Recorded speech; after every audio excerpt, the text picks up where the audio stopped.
in the BTS series. In fact, just before this matchup, ATN went against Vega Squadron. They lost that series 2-0. I got the chance to watch the second game there. Frankly, they got fairly dominated. Vega Squadron, though, they are looking very strong, though. Again, early on, post-TI6 now, with these events starting to pop up, so I really don't want to take too much from it just yet. But still, Vega Squadron looking good is the point. Now, as far as ATN is concerned, we'll see how they do here against this Broodmothers team. They happen to be Greek, apparently, according to the Liquidpedia that I was checking out before this, which I got to say I might be a little biased for because I am 50% Greek, so excited to see how these guys do over here. But no, I actually also saw yesterday they split the series against Empire Gaming 1-1 in their group stage matchup. So I'm looking forward to seeing more Broodmothers here and their potential. Now, as far as the lineups that we got, first off, Breaking CBK, don't know if I mentioned that, but welcome to the cast here. As far as the lineups that we have, on ATN side, we're looking at the player names are going to be brutal for this, man. But Lisa playing the Spear Breaker mid, it looks like. That's interesting. K-Core playing the Oracle. We have Nisha. Nisha on the off lane, Slardar, Storm Spirit in the hands of Exotic Deer, and Faye playing the Troll Warlord. So, correction on the Spear Breaker middle. That's right. Okay, this is going to be Storm Spirit middle, but Spear Breaker just doing the initial creep block as Storm Spirit was busy trying to do the rune control at the bottom right there. But Spear Breaker's like, all right, what's up, Juggernaut? Come at me, bro. I got my 17% chance. He does have that passive as biz. On the other side, on the side of Dire over here with Broodmothers, we have Relax playing the Axe in the jungle. We have Slark in the hands of Focus at the core in the short lane there, of course. Dazzle being played by Conman. Supporting that Slark early on, we have the Kunkka up here as that forward role being played by Ill, and that means Kaiser on the Juggernaut in the middle lane. So, you know, I saw the draft here, but I had to restart this official vodcast for the VOD here. But point is that we were talking about the possibility that they were going to be giving up the off lane here, and sure enough, they do. They got Axe in the jungle, you know, Troll Warlord. They're just like, screw it. You have your fun at the bottom lane. We want to play this defensive tri lane. And that's exactly what Broodmothers is deciding to do here. And to me, that definitely makes sense. In fact, Slardar's in some trouble. Uh-oh, the slow from Dazzle. Kunkka coming in. He has a torrent to use. He's not even using it, though. Going to save it if necessary. And guess what? It is not. Down goes Slardar. And the gold is split amongst the team right there. So, was that first blood, technically? So that didn't count as first blood, then? I thought that count as first blood. Interesting. Unless I just missed that. Anyways, he goes down right there. So 1-0 start early for Broodmothers. As Slardar just got caught being a little too aggressive, apparently. But he's back to the top lane and going to get back into the farm as soon as possible. You see Kunkka doing that rune control, but Spear Breaker got there first. Activates that Arcane Rune he happened to pick up. Not the craziest rune for him to have right now, considering doesn't really do a whole lot for him having just the passive, but hey. He kept it from Kunkka, which definitely, who would have been able to make much more use of it, so. The range creep took the kill, apparently, so yeah, that's why the first blood actually technically did not take place, so that still exists right there, that bounty. But yeah, I was mentioning this also, again before that, Faye here on the Troll Warlord. This is kind of a fun hero to see, and I'm being informed that Spear Breaker charging, by the way, in the middle lane. Juggernaut, he's going to be fine here, but making a point that, again, he is still nearby, protecting the Storm Spirit. Kunkka also roaming over. But Troll Warlord playing really part of this tri-core lineup. I guess he's more kind of a flavor for the player. In this case, Faye playing it, perhaps just likes to play Troll Warlord, and looking forward to making it work here in this tri-core lineup. But with the amp damage of Slardar, you know, he does have synergy, his ultimate especially, you know, with the likes of Spirit Breaker, with the proc chance, things like that. So, and really objective base, apparently. So looking forward to a lot of, you know, somewhat tower pushes early on, maybe going for that Roshan earlier on. We'll see, depending on, of course, how the situation plays out here. But point is, excited to see how this Troll Warlord turns out throughout this game. Middle lane, again, some harassment back and forth, but nobody dying from either side. Axe is getting pretty low right here. Has that Iron Talon early on, and working on the Tranquil boots here. Just needs enough for the actual boots purchase.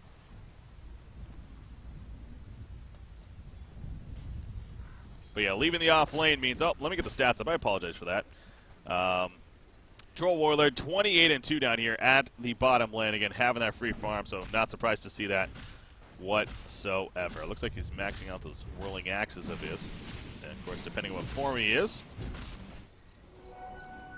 As not Spear Breaker, but Storm Spirit. Gonna pick up that invisibility rune. And head back towards the middle, actually. So we could possibly see something with this. Spear Breaker still level 2, but of course has that bash. I mean, maybe gets one off here. Spear Breaker opening. Juggernaut. There's a bash, 17%, but not going to be nearly enough. He throws out the healing ward, and it's going to help keep him alive and sustain himself here in the middle lane. So Sodar kind of learns his lesson from earlier. He's playing this a little more safe. Currently only 6-0 creep farm at level 3, almost level 4. How is Axe doing overall, though?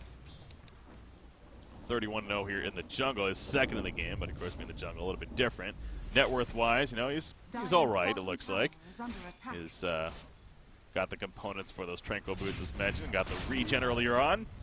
But again, when it comes to snowballing, Axe is definitely one of those heroes. So we'll keep a close eye on Relax right here.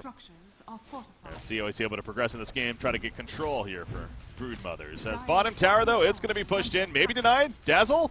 Oh, can he time this? No, a little too early. I mean, it's so difficult. He tried, but alas, he comes up short. Dire's middle tower is under attack. Dazzle will overtake the farm at least, and maybe get a little bit of levels as a result of this. That's the good news. Smoking to see purchased by Kunkka. So possible movement going to be happening here in the near future. For BM, that is. But yeah, Spear Breaker, I wonder if he's going to look to maybe start to... I mean, there's not really much opportunity right now, so it's understandable that he's kind of just sitting in the middle lane, babysitting the Storm Spirit, essentially, getting a little bit of levels that he can. Maybe talk about going to the top lane, try to set something up on Slark, but obviously very difficult hero to effectively gank. And, well, makes sense as to why maybe they haven't tried that yet. I mean, it's still early on, 6 minutes into the game to be more precise even, but Oracle, he's managed to actually get level 5 right here already. So well on his way actually to the level 6, getting that false promise.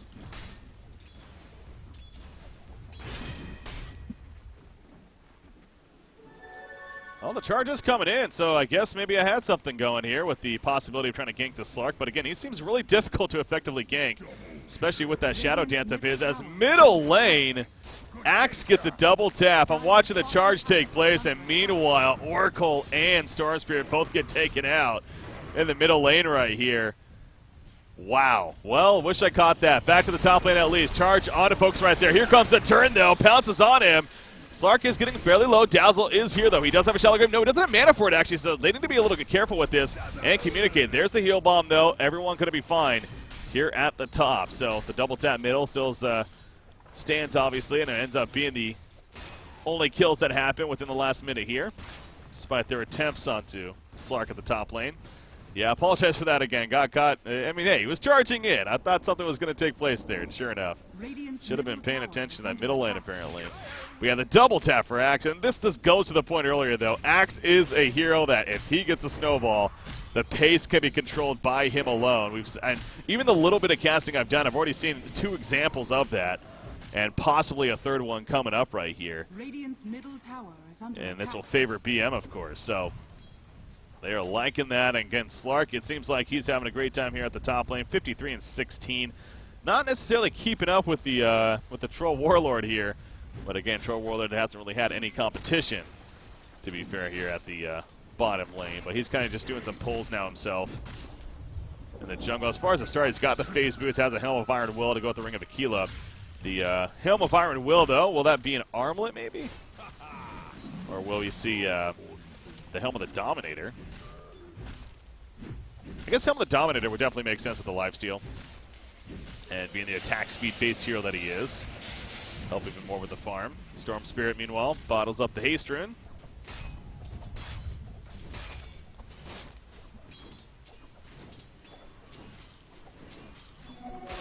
See if he can maybe make a play with it. He's going to go middle. Juggernaut, though, not the easiest to kill for Storm Spirit. Of course, the spin pretty much nullifies a lot of his damage. So Kaiser feeling confident. He's also got the ward just in case. In fact, there you go. Going to put that down. they'll be more than fine. Top lane up here, another gank maybe being set up. Slardar, he's level 6, so he's got that amp damage. Oracle nearby. Once again, though, Slark not the easiest to kill. Taking a look at the net worth. Let's take a look at the charts even. Oof. Actually, BM gaining quite a bit, especially again, though, it happened there in the middle lane. That's where it really started to take off. You see the double tap there. And there's the experience on top of that. Oh, they're attempting some stacks over here in the meantime. Triple stack, they got a lot of creeps to work with, but Slardar going to harass the pinks coming out, and I wouldn't be surprised if maybe Spearbreaker's charging over. Where is he? Well, Storm Spirit's coming up, actually, so need to be careful about this. In fact, to port in from the Troll Warlord. Uh-oh. Dire is in a dire situation, you could say. Slark is going to be fine for now. Meanwhile, over here, Troll Warlord's actually going to take the triple stack with Storm Spirit. That's some great objective control right there coming out. But at what cost right here? Axe with the taunt on a couple of heroes. Not low enough, though, to use that Coaling Blade. And they're going to turn the Shadow Grave. Will save Axe for the time being. Slark in the Shadow Dance. He's going for the Troll Warlord. Going back into the fight. Now here comes Juggernaut. Omni Slash is ready to go. He just got the mana for it. Will he get a good one off? Gets one, gets two, gets three bounces on Oracle. And the slam dunk from Axe to finish him off. A 2-for-0 exchange in favor of Broodmothers right there. What a turn coming out for them. Again, the objective take, actually, by ATN right there made a lot of sense. They got the triple camp, but clearly, obviously, that was a very aggressive play, and it did not work out. Axe had a huge taunt initially, the Shallow Grave to save him. And then ultimately save for the turn there in the end, especially with Juggernaut coming late. And now they're going to push this top tower. So all of a sudden, after that fight, really looking at an early lead here. Only 10.5 minutes in, we have a 3,000-plus goal lead as far as net worth goes. And a fair amount of experience on top of that in favor of Broodmothers here. Yasha win the works at least for Juggernaut already, so he's again progressing very well. Dire's bottom tower is under attack. Tim, Axe, and Slark all doing very good on the other side. So they essentially are running, I guess you'd consider that a tri-core, right? Axe kind of consider more of that core himself. In the front, coming from the jungle. So it really is a tri-core versus a tri-core on paper. But with the momentum earlier on right now, it's definitely favoring BM pretty heavily. Troll Warlord does finish down with the Dominator. I don't know if he had that in the last fight or not, but he will have life still here.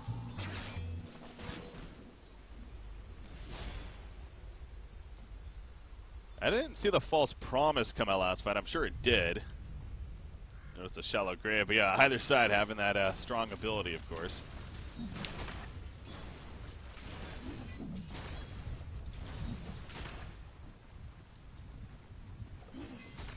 Spearbreaker.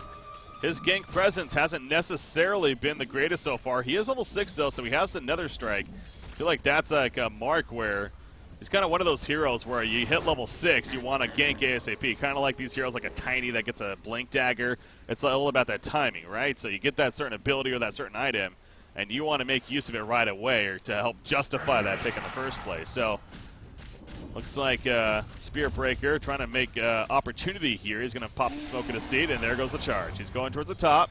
The mark is on a Slark. Out comes the Torrent combo, though, with the but oh, it hits Spearbreaker as well.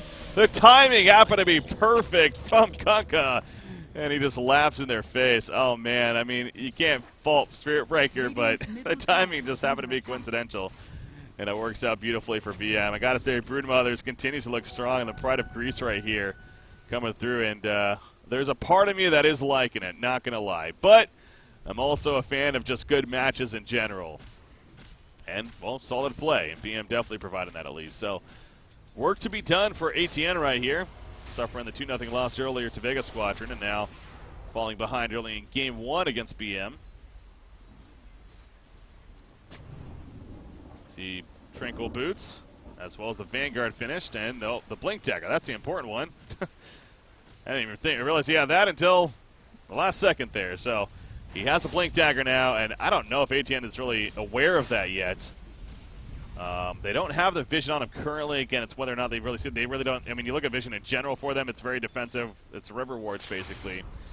As far as the Dire is concerned, you see they got a very aggressive one over here at the Radiant Ancients. And actually, speaking of the Dire, they're roaming in.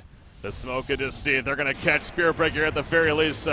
Initial slow is applied by Dazzle. There goes the ultimate as well with the weave. They catch Oracle off to the side. He pops the ultimate on himself actually with the false promise, so now he's not going to be able to use it on a teammate as they were going with another strike from Spirit Breaker. But down goes Oracle, down goes a Spirit Breaker, and then chop, chop, chop onto the Storm Spirit as well. And a 3-for-0 exchange throughout it. 9-0 start here for Broodmothers. I don't know if ATN's going to have a lot more fight left in them much longer in this game. I mean, Troll Warlord, he does continue to fight throughout all of that taking place, but how much is a Troll Warlord going to be able to do? Again, we talked about that kind of in the beginning there. Troll Warlord's not necessarily this anti-mage presence. He's not a hero that's going to be, okay, well, at least he's farming. He's going to be able to win this game for us. He's more of a, do objectives, group up as a team, push towers. That's not happening. So not to be negative Nancy over here, but it really feels like ATN is in a very, very dire spot, despite being the Radiant. Slardar, by the way, gets picked off there. You can also just feel that BM is just on fire as far as their movement. They really are communicating well and moving as a team. Honestly, again, I haven't watched a whole lot of, I haven't casted a lot of Dota, I should say, really, and watched at this level especially, in terms of really focusing on what's going on. I'm impressed. I'm impressed, and I don't know how much that's worth, but I'm impressed by this BM play, honestly. Between yesterday, a little bit I watched them, and now this game 1 here against ATN. They seem on point. They definitely seem on point with what they are doing. So they're taking over the Radiant jungle now, in fact, and trying to find those positives here for the Radiant. Again, the Troll Warlord is the obvious one. He's got the Yasha now even. He's going to help push this top lane. Try to go for the tower. He should be able to get this pending port-ins. I don't know if we're going to see that because I think the Dire may be busy trying to get more kills over here. But still going to make their way to the middle lane. Slark, by the way, Shadowblade picked up, as well as that Oblivion staff on top of that. As there's the Saint Yasha finished on Troll Warlord. So again, it continues to show off that farm. Definitely a big fight brewing here at the top lane, though. Radiant needs to win something here. Start coming back in this game. Juggernaut going to be the one caught initially. We've put on 3 heroes there. And that's the tell for them just trying to get the hell on out of there. Dazzle, he's going to Shadow Grave himself. Candy Pie didn't enough time for them to get in here. Slark is running over. Dazzle does go down, but now here comes Slark. He leaps in. He's going balls to the wall YOLO mode here. Oracle, go the slam dunk to take him out. Oracle thought he was actually going to get away. Nope, says the Axe, though. Out comes the ship as Spirit Breaker charges in, only to get hit by it once again. They drop the Troll Warlord. Down goes Spirit Breaker. A triple kill for Relax right there. Once again, Axe is the momentum maker. And no different here. He is 7-0-2 in this game, 13-1 lead. They did kill Dazzle, obviously, in that fight, but that's the only kill so far. And it basically was a sacrifice at that point that just allowed them to turn in that fight. And now, speaking of Roshan, it's going to be attempted by BM. And by attempted, very likely easily killed, with no contestation here coming out.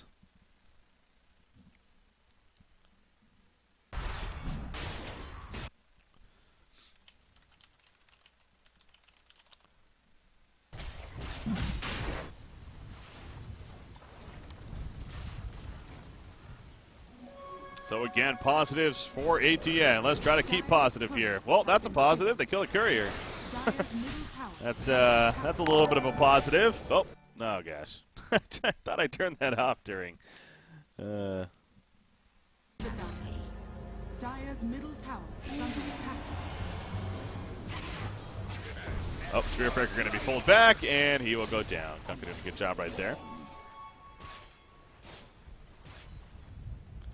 It's that mental state now. You kind of wonder what ATN is in, but again, they do still have the top net worth in the game, but him and Slark going out of here at the bottom lane. Shadow Dance away. He's chasing, throwing out the whirling axes right there.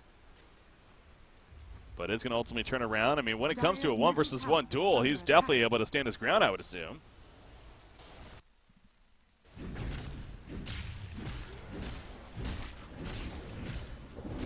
But now Axe different story. There we go with the Berserker's Call, a.k.a. taunt. That's what I call it. Slark with the auto attacks, he gets the open and gets the kill. The Shadow Blade opening. Down goes Troll Warlord.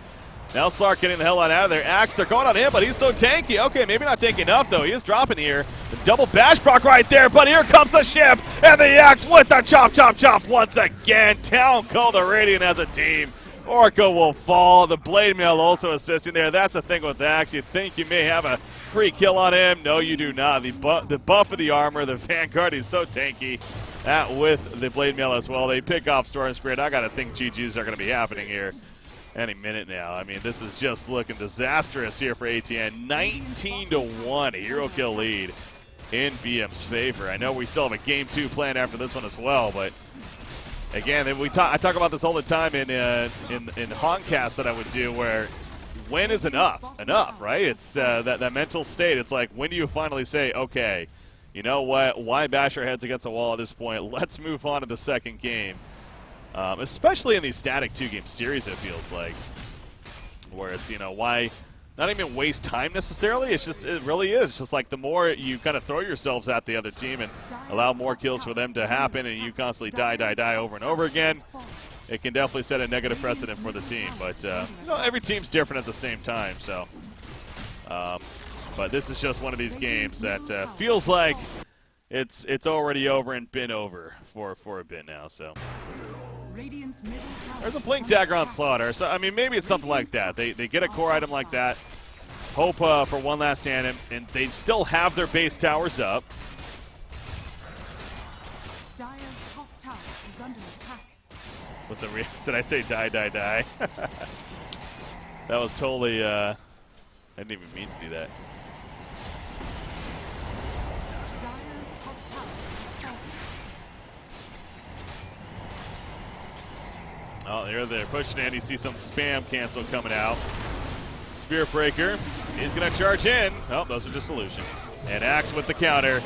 Gets the taunt on the couple. The spin right on top. Storm Spirit will be able to get the hell out of there. Spirit Breaker, however, not the same story, maybe. Oh, the Nether Strike allows it to get away. Troll Warlord sitting on the range there. In the background, he's doing some good damage, but Dazzle with the heals, man. And then the ship comes out as well to also save. Axe goes back up with the taunt. Now Troll Warlord, he's caught in the front lines, putting the bashes out, but it's not nearly enough. He does not have the farm to compete against this, so he goes down again. Buyback situation. He does not even have it, actually. And this is going to be the Rax kill right here in the middle lane. 21-1. I can't say I expected it to be a stomp. I thought, you know, again, I was impressed by BM. I look forward to seeing them play today, but I figured ATN a solid team themselves. Oh no, though. Game number 1, it seemed just all BM here. And GGs are officially called. So game 1 of this 2-game series here will go in favor of Broodmothers. And that means they're going to have that momentum and a lot of it going into the second game, of course. So, well, going to wrap up for YouTube purposes here. Thanks again for tuning in, guys. Hopefully you enjoyed this cast here, a short one as it may have been, but entertaining at the very least. So I had fun casting that one. But game 2 will be coming up next, so stay tuned, guys. A second game coming up shortly here. Thanks for tuning into this broadcast. Once again, I was Breaky CBK. I'll see you in the next video.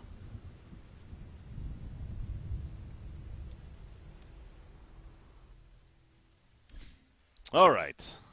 There we go. Make sure you mark the time there. So that was game 1.